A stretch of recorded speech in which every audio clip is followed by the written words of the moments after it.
दोस्तों फ्रेंड नमस्कार। अपने सब कैसन बानी? बहुत अच्छा स्वस्थ मस्त। तो दोस्तों जौन हमार वीडियो जाता है अपने सब के बीच में तो आप लोग देखिए, सपोर्ट भी करिए, दुलार प्यार दीजिए। तो दोस्तों बिहार के पारखा होता कि नहीं होता तो अपने सब कमेंट में ज़रूर बताएं। लेकिन देख सकता नहीं तमिलनाडु में क्या बारखा के मौसम है।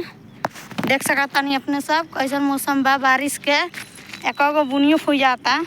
तो अपने सब देखिए हमारा वीडियो का, आप लोग सपोर्ट भी करिए, दुलार प्यार दीजिए। आप लोग जैसे एक दूसरे का दुलार प्यार देते नहीं वैसे हमारा भी दुलार प्यार दीजिए हमारे वीडियो के। तो अपने सब तो दोस्तों हाँ देख सकता नहीं मोर के ऐसा बा, कितना बढ़िया मोर बाटे। आपने सब देख सकता नहीं। खालवा में जाके जगह नहीं खाना तो जाकर आप लोग के लगे से हम बताई। देख सकता नहीं तो सविता मंडल यहाँ से वीडियो बनावत रही है एनहाई से तमिलनाडु से। वो मोर देखा कुछ भी देखा तो हम तमिलनाडु में बानी। तो दोस्तों देख सकता नहीं बुनी कहेंगे होता टे बारिश के होता मोर देख लगिन। अपने सब देखी लगिन मोर कितना अच्छा मोर बा, मोर के पक्षी देख लगिन।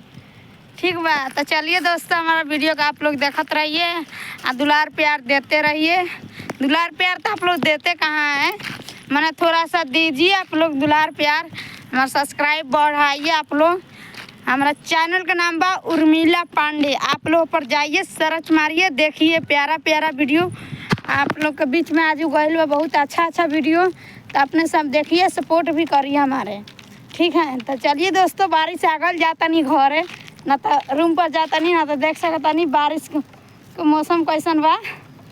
ठीक बा देखी लगी नहीं है, देखी लगी दोस्तों बारिश हो रहा है यहाँ पर।